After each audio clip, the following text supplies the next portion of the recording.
말씀은 잠언서 21장입니다.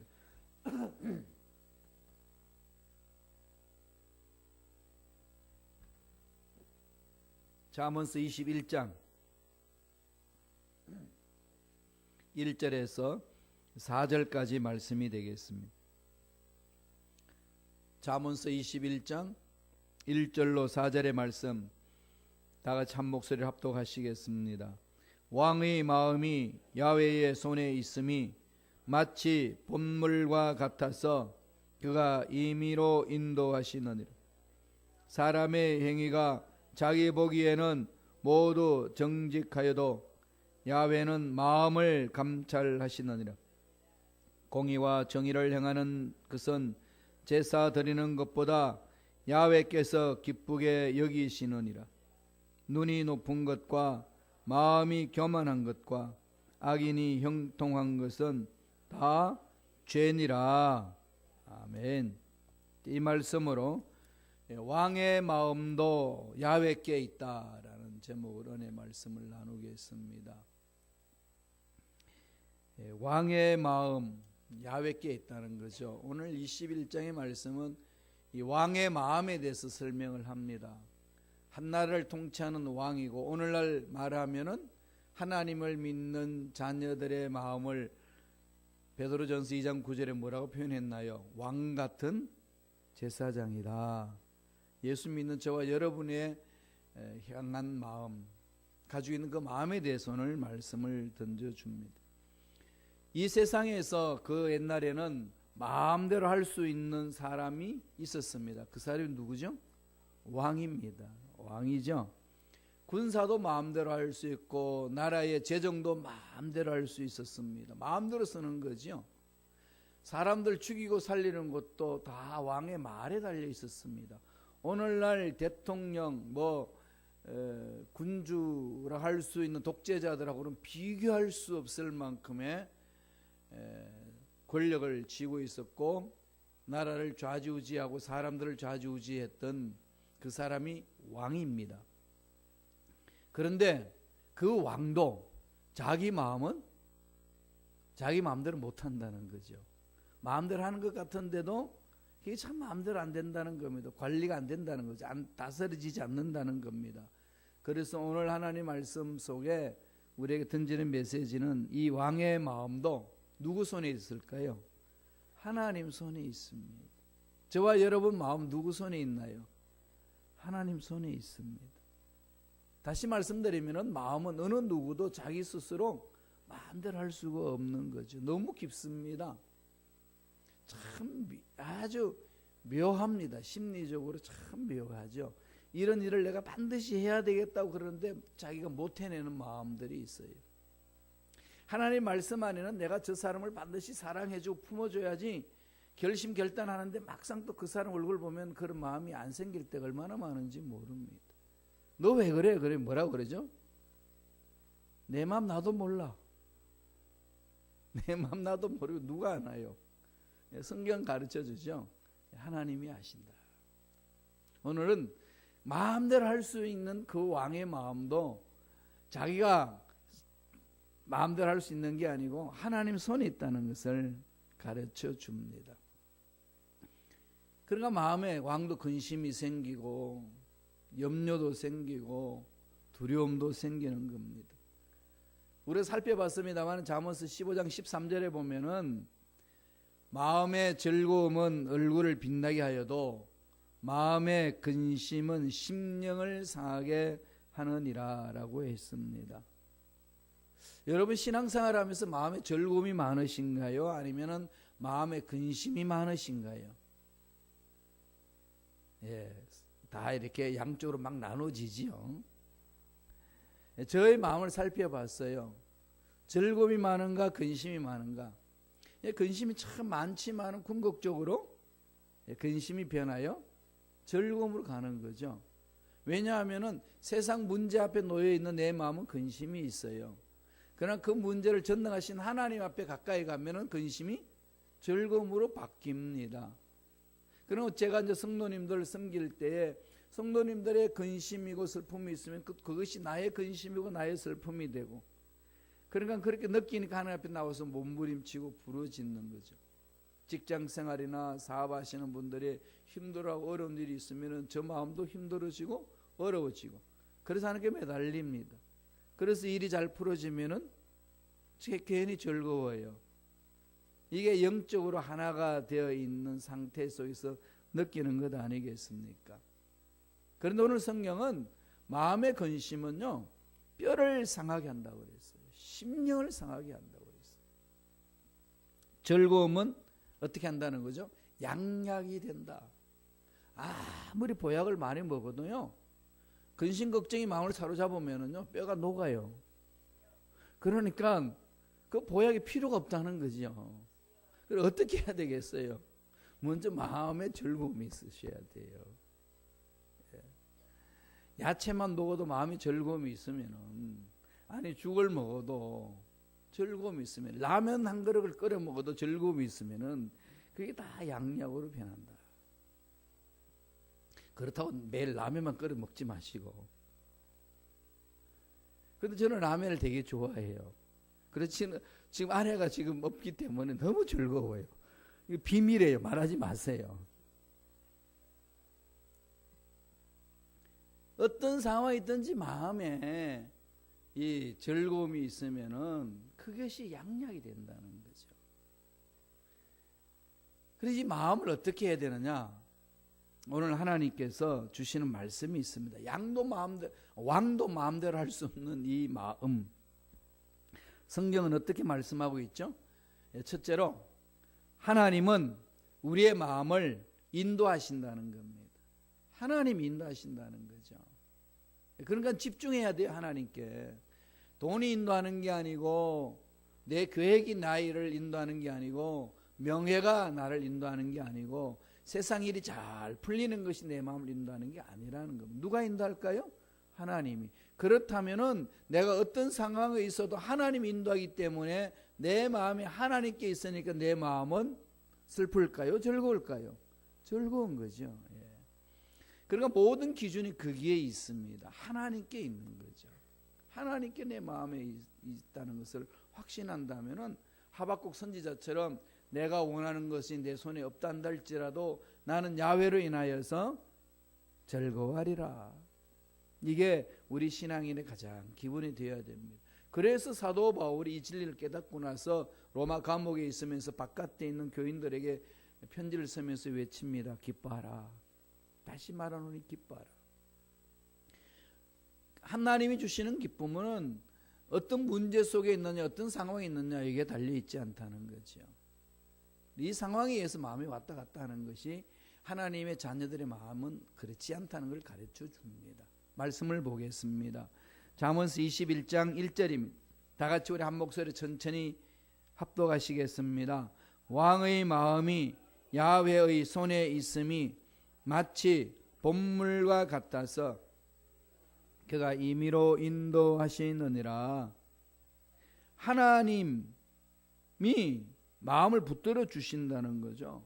세상의 모든 것들 지 마음대로 할 수 있는 그 왕의 마음도 하나님의 마음을 붙들어 주셔야 평안이 있고 기쁨이 있고 즐거움이 있고 안식이 있다는 겁니다. 지금 솔로몬은 세상에 누릴 거 다 누려봤지 않습니까? 가질 거 다 가져봤어요. 이런 사람 없었어요. 근데 그가 고백하기를 내 마음은 하나님이 인도하시는 거지 내가 할 수 없다는 것, 세상에 있는 것들로 채워질 수 없다는 것을 느끼고 우리에게 권면하고 있습니다.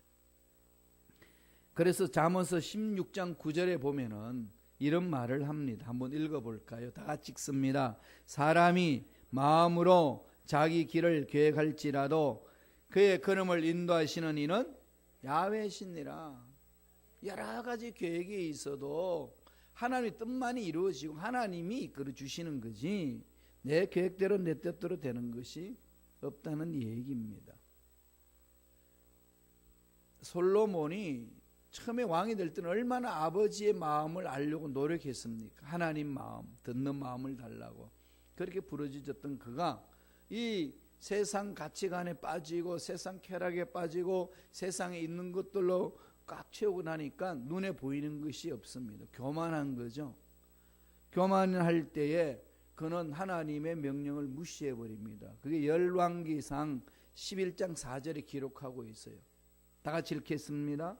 솔로몬의 나이가 많을 때에 그의 여인들이 그의 마음을 돌려 다른 신들을 따르게 하였으므로 왕의 마음이 그의 아버지 다윗의 마음과 같지 아니하여 그의 하나님 야훼 앞에 온전하지 못하였으니, 하나님이 붙들고 있는 이 마음, 하나님 노터치, 만지지 마세요. 나는 내 세상에 있는 것들에게 내 마음을 뺏기겠습니다. 이거 아니겠어요? 세상에 있는 것들의 마음이 뺏기고 나니까 하나님의 뜻을 저버립니다.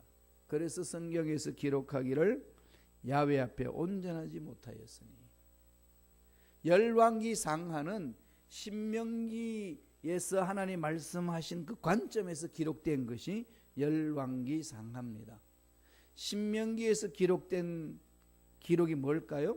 한마디로 축약하면은 순종하면 복이 임하고 불순종하면 저주가 임한다 라고 하는 것이 신명기에서 강조하고 있는 핵심 가치예요. 그것을 신명기 사관이라고 그래요. 신명기적인 관점이라고 그럽니다. 열왕기 상하는 그렇게 기록이 되었어요. 잘못된 것, 불순종이기 때문에 그런 것, 잘된 것, 순종하기 때문에 복받은 것, 그럽니다. 다른 얘기입니다만 역대기 상하는 뭐로 기록되어 있을까요? 신명기 사관으로 기록되어 있지 않습니다. 그래서 열왕기 상하의 왕들에 대한 이야기하고 역대기 상하의 왕들에 대한 이야기가 서로 다릅니다. 다윗에 대해서 설명을 해도 다윗의 이렇게 잘못됐던 것들을 열왕기 상하는 샅샅이 다 뒤지지만은 역대 상하에는 다윗의 잘못된 것들은 없습니다.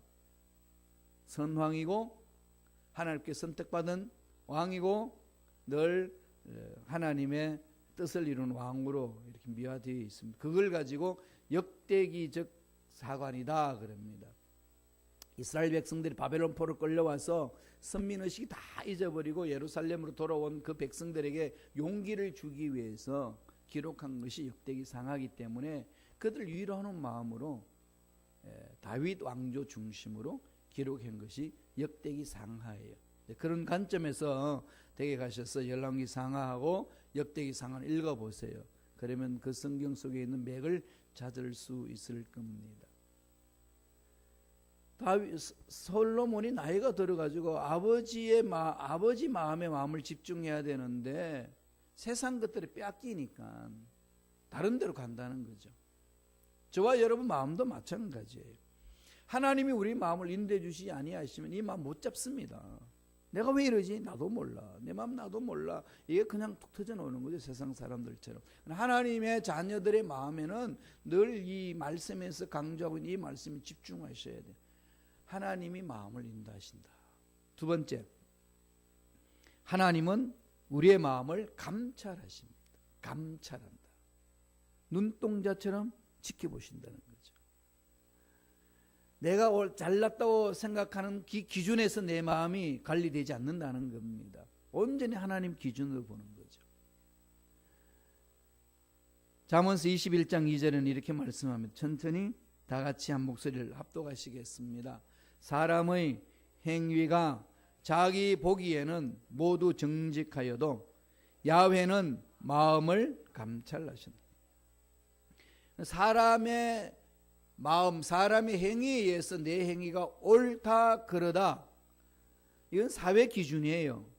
세상 가치 기준이지만은 내가 옳다는 그 자체도 하나님 보시기에는 아니다라고 할 수 있을 때가 있다는 겁니다. 하나님 마음을 감찰하시다. 하나님께서 기준을 정하셔서 살피시는 거죠. 그런 저와 여러분 신앙생활을 하면서 이게 옳다라고 주장한 것이 하나님 옳다고 하는 건지, 내가 생각한 대로 옳다라는 판단을 내리는 건지, 이걸 잘 분별하셔야 돼요. 이거 분별하지 못하면 바리새인과 사두개인처럼 됩니다. 바리새인들은 자기가 옳다는 것에 집중을 했어요. 예수님 오셔서 뭐라고 그랬습니까? 회칠한 무덤이라고 했습니다. 독사의 자식들이라고 그랬습니다. 유대인들에게 독사의 자식은요, 가장 큰 욕입니다. 대한민국에서 가장 큰 욕이 뭐죠? 잘 알고 있는 그 동물의 이름을 부르면서 새끼라고 할 때, 그죠? 그게 가장 큰 욕이잖아요. 이건 독사의 자식들은, 이 말은 독사의 새끼들아. 독사는 사탄이잖아요. 사탄의 새끼들아. 그들을 향하여서요, 거룩하다고 생각했던 그 바리새인들 말씀대로 산다고 생각했던 그들을 향하여 예수님 일관하십니다. 이 독사의 자식들아. 그렇다면은 저와 여러분 오늘날 예수님이 우리 마음을 보시고 뭐라고 말씀하시겠어요? 뜯어 고치라는 거죠. 뭘로? 말씀으로. 네 생각이 네 고집 부리지 말고 뜯어 고쳐라. 아무리 신앙생활 오래 하고 직분을 받아서, 아니 목사로 안수를 받았단다 할지라도 네가 옳다는 것이 정말 하나님 보시고 옳은 건지 아닌지를 말씀에 서보라는 겁니다. 이게 성경 창세기부터 요한계시록까지 우리에게 던지는 메시지입니다. 하나님이 이스라엘 나라의 백성들의 왕을 달라고 그래서 왕을 세우려고 그럴 때에 하나님이 사무엘을 통해 가지고 여러 사람들을 보게 합니다. 이새의 아들을 보게 하시는 거죠. 그래서 사무엘은 이새의 아들 중에 다윗은 말째니까 보지 않고 엘리압을 보고서 이 친구가 참 준수하고 왕답다. 그래서 그 왕을 세우려고 그랬어요. 그런데 하나님 뭐라고 그러십니까? 사무엘상 16장 7절 보세요. 읽어볼까요? 다 같이. 야훼께서 사무엘에게 이르시되 그의 용모와 키를 보지 말라. 내가 이미 그를 버렸노라. 내가 보는 것은 사람과 같지 아니하니 사람은 외모를 보거니와 나 야훼는 중심을 보느니라 하시더라. 사람은 외모를 보잖아요. 외모지상주의잖아요. 그러니까 얼굴을 자꾸 뜯어 고치려고 그래요. 그리고 몸짱이라고 그래서 얼짱 몸짱이라는 무슨 말씀이 알죠? 얼굴이 아주 이쁜 사람을 얼짱이라고 그러고 몸이 아주 탄탄한 사람을 몸짱이라고 그래요. 그럼 지금 세상은요, 얼짱 몸짱이 나타나면요 다 칭찬을 듣고 박수를 보냅니다. 얼짱이기 때문에 막 용서해주고 막 그래요. 괜히 그 마음이 다 뺏긴다는 거죠. 세상이 그렇습니다. 그럼 교회에서도 그러면 될까요? 예수 믿는 우리들도 그러면 될까요? 예, 하나님이 그렇게 하라고 그러면 돼요. 하나님 뭐라고 그러시나요?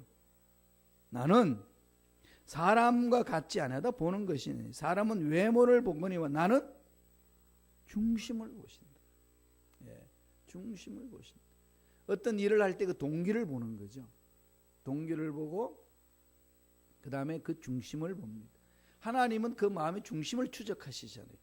그 동기를 추적해 나갑니다.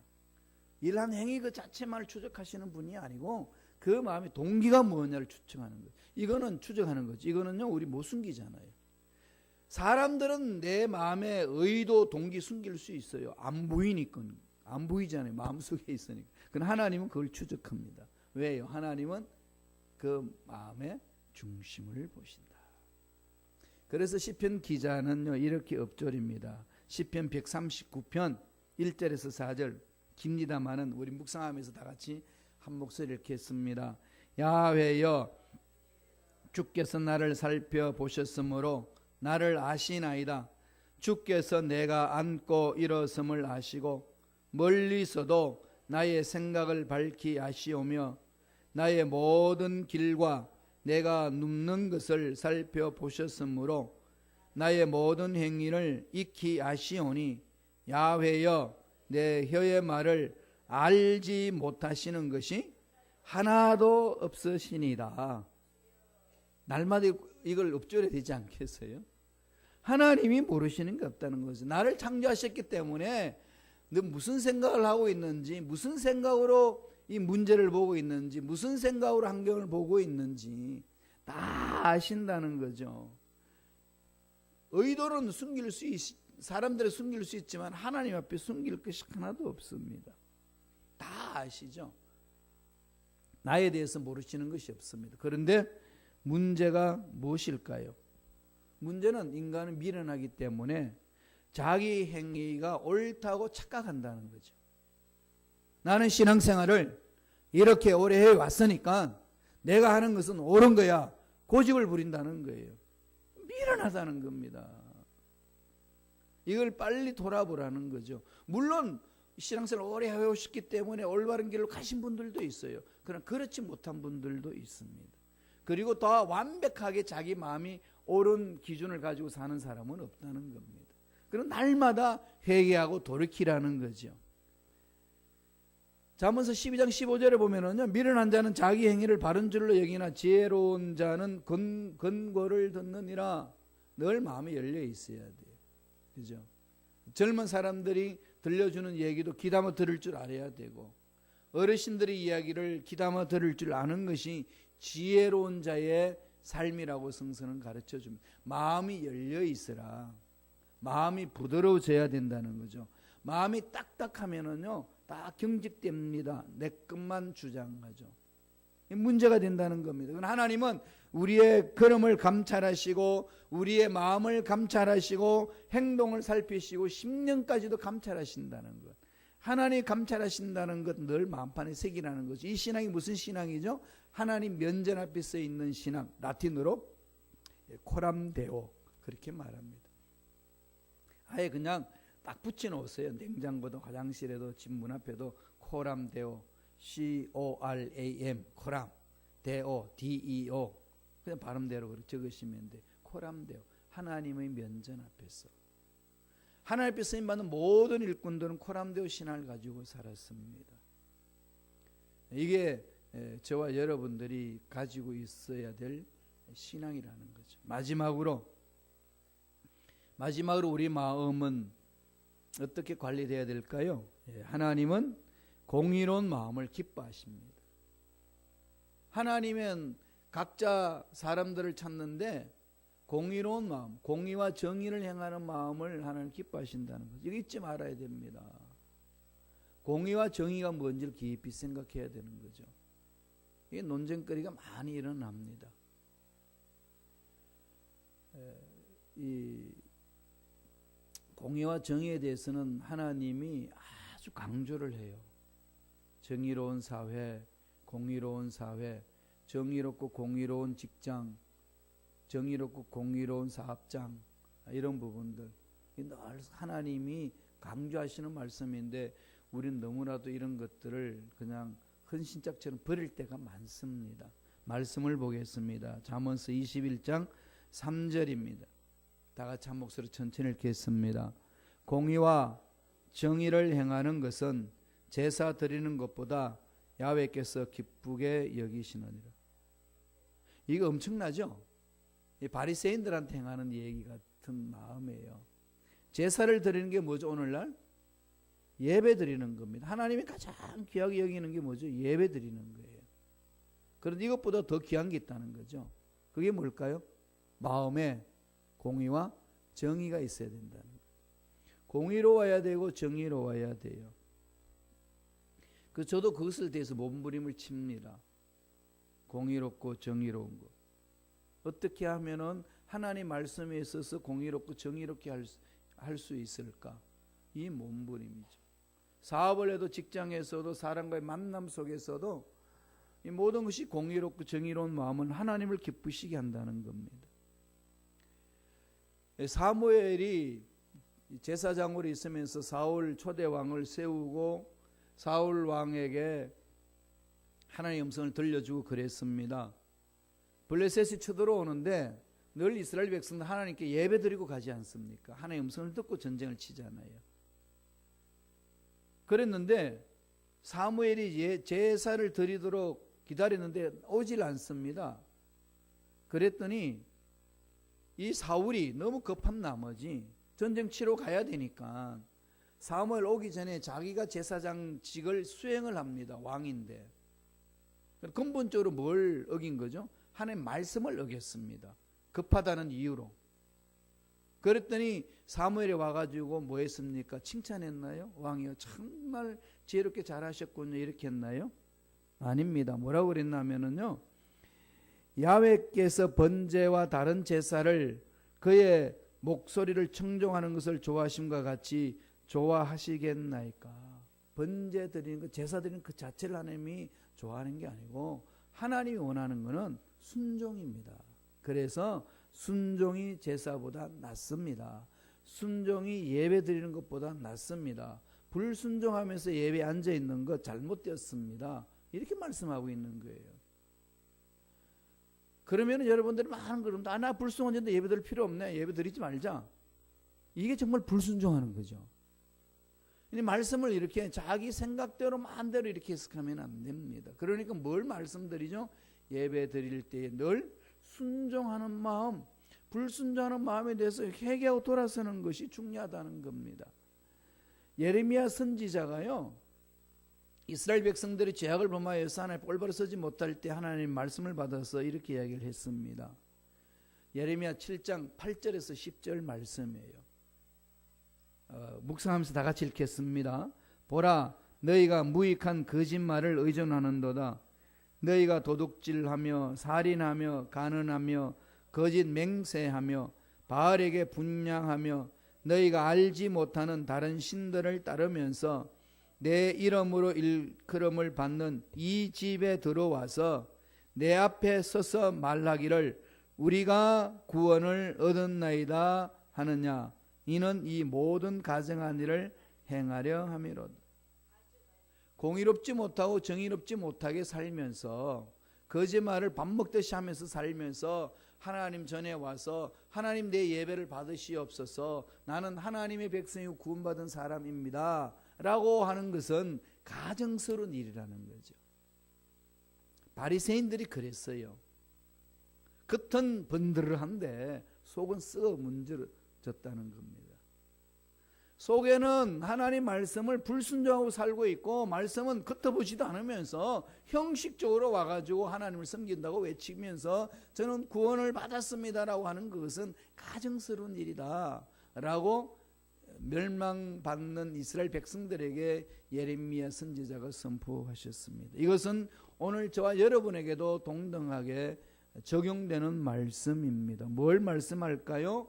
공의와 정의를 가슴에 품고 살라, 몸부림치라, 하나님 마음을 닮아가려고 해라. 나는 옳고 너는 틀렸어. 나는 신앙이 옳은 거야. 너는 왜 신앙생활을 그렇게 하는 거야? 너는 왜 집안에 문제가 그렇게 많은데도 그렇게 신앙생활을 하는 거야? 틀려서 그런 거야. 이런 말을 하지 말라는 거죠. 어떻게 하라고 그랬습니까? 품으라는 거죠. 기도하고 품고 같이 아파하는 겁니다. 기준이 내가 되게 되면 정죄밖에 없습니다. 그 기준을 하나님께 두면은 정죄할 수 있는 마음이 하나도 없습니다. 어느 누구가 하나님 기준 앞에 올바로 설 수 있습니까? 그러니까 날마다 회개하고 하나님 앞에 몸부림치는 거죠. 그게 신앙생활이에요. 그러니까 서로 을싸안고 힘을 합치고 함께 기도하자, 함께 손을 잡고 나가자 이렇게 외친다는 겁니다. 그렇게 행할 때에 하나님은 그 믿음 보시고 예비하신 복을 주시겠다고 약속을 해 주셨습니다. 정인을 지키는 자, 항상 공의를 행하는 자에게는 복이 있느니라 있습니다. 정말 우리는 복 받기를 원하잖아요. 복 받으셔야 돼요. 복을 받아서 누리고 나눠야 됩니다. 그러려면 복을 받아야 누리고 나누지, 복이 없는데 어떻게 받아 나눌 수 있고 누릴 수 있겠습니까? 그렇잖아요. 그런데 하나님 우리에게 복 주시기를 원하는데 복을 못 받는 것은 뭔가 우리 삶을 돌아봐야 돼요. 하나님 약속하셨습니다. 정의를 지키고 공의를 행하는 자에게는 복이 있느니라. 이 색이라는 거죠. 왕의 마음도 하나님 손에 있듯이 저와 여러분 마음도 하나님 손에 있는 줄로 믿습니다. 하나님이 우리 마음을 인도하시고 하나님이 우리 마음을 감찰하시고 공의로운 마음을 하나님 기뻐하신다는 것을 마음판에 새기면서 하루하루 믿음으로 멋지게 살아내는 저와 여러분 되기를 축원합니다. 기도하겠습니다. 하나님 아버지 감사와 찬양을 드립니다. 우리의 마음, 우리 마음대로 할 수 없는 상황이 많이 펼쳐질 때마다 내 마음은 하나님 손에 있다는 사실을 늘 깨닫게 하시고 하나님이 만져주시고 치료해 주시고 이끌어 주심으로 우리 마음에 평안이 있고 기쁨이 있고 행복이 있고 치유가 있는 줄로 믿습니다. 이 믿음으로 살아낼 수 있도록 축복하여 주옵소서. 나사리 예수 이름으로 명하노니 하나님의 자녀들의 마음을 괴롭히는 모든 원수 마귀들은 떠나갈지어다. 하나님의 자녀들의 마음에 답답함을 주고 불안을 주고 무서움을 주고 믿지 못하게 하는 마음, 혼란스러운 마음을 주는 마귀들은 사라질지어다. 성령님 강하게 붙들어 주시고 말씀을 불어넣어 주시고 약속의 말씀을 부여잡고 신앙의 뿌리가 말씀에 쓰게 하셔서 그 믿는 믿음 속에 평안과 기쁨과 행복이 넘쳐나게 해주시며 날마다 공의와 정의를 사랑할 때에 하나님을 기쁘시게 한다 했으니 하나님을 기쁘시게 하는 그 믿음 속에 예배하신 놀라운 복으로 충만하게 채워주시옵소서. 은혜 감사히 귀한 예물 드립니다. 드린 손길 기억해 주시고 더 많은 복을 받아 누리고 나누는 손길들 되게 역사하여 주시옵소서. 감사하고 예수님 이름으로 축복하며 기도드리옵나이다. 아멘.